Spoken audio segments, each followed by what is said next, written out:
trying to like shine a light on the indie community, and Undertale, one of those games that got a ton of acclaim for a good reason. Great game, great soundtrack, amazing production of just a dedicated and talented developer. But now we're gonna have to see how the character holds up in Smash when attached to a Mii Gunner. Yeah, okay, we've seen Shovel Knight as the assist trophy, Shantae as the spirit, Sans as the Mii outfit. Now where's Quote? Where's Quote from Cave Story as a character? Sunfish is 100% on board with this.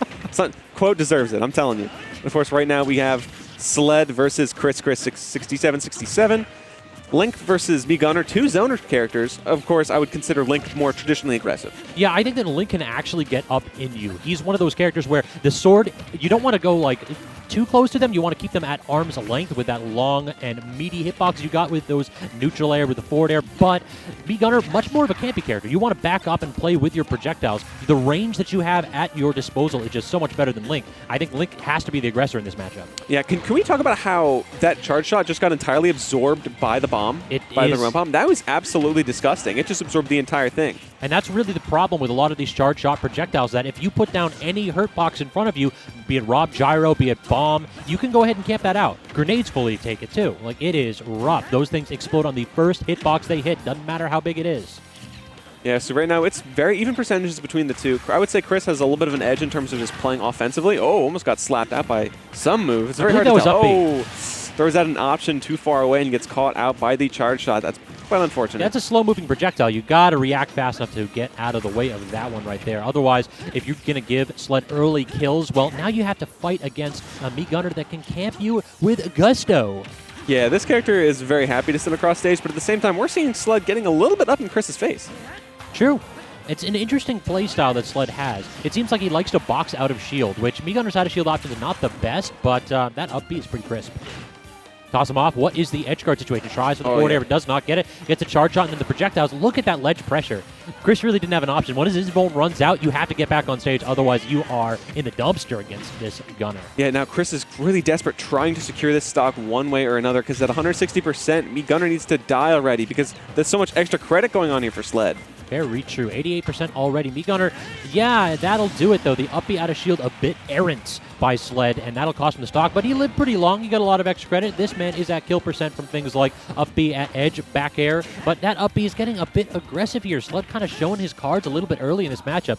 Seems like he's going to rely on that up B out of shield to try to get these kills. Or a snipe. Yes, sniped by that charge shot for a second stock. Chris is now not looking too healthy in this match, because right now he's getting lapped in percent by the onslaught of Mii Gunner now on the offensive for once. You know what I think Chris is doing wrong here? I think he's actually not looking at his opponent. He's looking at his character. Both times when he's been caught by that slow-moving charge shot, he's been trying to set something up either with bombs or with like reversing a projectile. If you're not paying attention to what your opponent's doing, if you're focusing on your setups, those slow-moving projectiles are deadly. Yeah, you do. Once you're at a deficit like it, you need to be paying attention to what the character is doing, because otherwise you're going to get caught up by something crazy. Especially like 2 charge shots, because that's not a way you want to lose your stocks. No, sir. I like the choice of Boomerang to nullify the remote bomb coming his way. I think that was kind of good. We've seen Chris do a couple of up Bs out of shield as well, but he's not getting a lot of mileage out of them. Unfortunately, though, punishing that up B with a forward smash and making it even stock. Yeah, Sled is he is not adjusting his playstyle here to the fact that these up Bs are starting to get punished. I don't know if it's that he's kind of recognized the limitation of the character and forces himself to rely on it. Yeah, he's just throwing them out nonstop. Even if he doesn't get something off of it, he just likes to chuck it. Yeah, I mean, at this point, I was going to say the other thing that he could be doing is recognizing that Chris isn't doing a great job at punishing him. So as long as you're at like mid to low percents, yeah, I guess just force your opponent to show that he's giving you that respect. Yeah, you can see going in there a little bit aggressive and then backed off because he's going to up. He knows he's going to up B. Now at Chris this point, knows. You're becoming predictable, and at that point, you're going to start paying for it because, yeah, you got that second stock secured. But, okay, we live in the good DI coming out, but still, one more hit's going to do it, so he has to be careful. That was the move right there. Chris tapped his shield at max range and then backed off. He's recognizing that he can kind of play around these linear options. But now what is the option here? Toss the bomb down. Opts to go down. Yeah, that's not the That's a ledge regrab. That is not what you want to do because Sled can just come up for free. Kind of sitting there. He ran out of options. He was trying to wait out everything that he had, perhaps not recognizing that Gunner's down smash does hit edge. And because of that lack of recognition, the man loses game 1. Now, we did see some good adaptations coming out from Chris towards the end of that game, so I wouldn't be surprised if this is a lot closer or perhaps even in his favor. Now, I'm interested with the Town and City pick because this is a double-edged sword. Because if Chris wants that space to set up, he can do it, but he's going to have to contest against another zoner. So instead of going to a smaller stage like Smash Bros, we can kind of box with him, kind of go head-to-head with him. He's choosing a more bigger expanse to kind of set up zone things and create pressure at his own rate. Also, can we talk about that parry? That was pretty nice. Yeah, that was pretty snazzy. You got some respect going for you. That was pretty nice. Roland gets called out there as Sled doing a good job with this ledge pressure again very early here. Chris, yeah, getting sniped out again with a charge shot there. That is brutal percentage, man. That is rough. Tomahawk grab coming out though, securing something. I like that. Yeah, he's starting to get. He's finding some movement in here. Still at the deficit, but at the same time, he's getting comfortable, and that's 100% what's important. Because once you get across all those weird up B out of shields, get used to all these missiles and charge shots coming out at you. Real talk, this is Gunner, so he may not know anything about this character because until the Sand Skin came out, nobody played me Gunner. Yeah, no, seriously. I had to commentate Red Oolong playing like a week or two ago, and I was like, I don't know what this character does. Time to figure it out. Exactly. So this man is learning in real time, and he is going to have to learn that he cannot touch that shield. And what we've actually seen right there was that because of this being a bigger stage, one of the highest ceilings, if not the highest ceiling among the legal stages, he's able to live a lot longer from those up Bs, kind of recognizing that that's Sled's only kill option is that and the charge shot. Yeah, and of course, as you saw, Sled was throwing out some up airs as well. Look at that footstool. That was so good. He just couldn't detonate the bomb in time. Yeah, not crazy on the punish, so he has to find out a way to secure this stock right now. Okay, Bomb really just putting in the work, just saving him from these. Okay, punish him though. Yes, punish him though. Yes. Finally. There we go. Sled's over-aggressive up Bs perhaps coming back to bite him here finally in Game 2. Yeah, he was going absolutely nutty with them, so it does not surprise me to see that he's going to get biting the dust for it. The minute we say it, the minute we just start hopping on the fact that he's being over-aggressive with these up Bs, he just reads the roll and gets it again for the kill. So, okay, props for dude. You can get it. You just got to be careful. Got to play a little bit smart, though.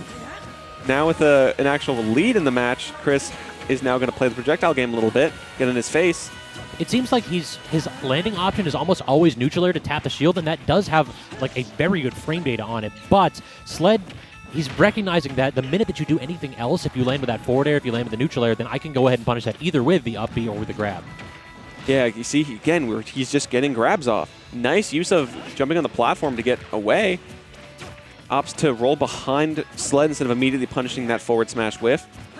That baby charge shot coming out, the fair's coming out, and up smash coming out as well, and now Sled has the lead, almost getting that up air, but no dice. And then he messes up with the bomb. I think he meant to throw that down rather than away to get the punish. But a little bit of spaghetti by both players on that edge. A couple too many rolls, and Chris fires Earth with the up B out of shield. Oh man, now he's getting good with these bomb tricks because he's finding them. Uh-oh. High recovery, yeah, a little bit high in that recovery, and you're going to eat it with a grab. Jumps to avoid the charge shot, thank goodness. But again, up B out of shield by Sled, catches him. Chris needs to, put that in his mental notes of, don't get near him when he's doing that stuff. But thankfully, makes it an even stock count, and pretty close in percentages too. Very true. This is his winner's bracket stock right here. If Chris is going to make something happen, he needs to do so quickly. He needs to start chipping away at this meat gunner, but Sled, recognizing that, backs up a couple times, lets loose with a forward smash, knocking Chris away. 59% already here. Chris seems to be having a lot of trouble opening him up on this stock. Tries for an errant up B of his own, but gets forward smash for his troubles. Yeah, now it's not looking great. Getting it, just not slapped by that huge charge shot. 112% now. Goes high with the recovery. What is Sled going to do?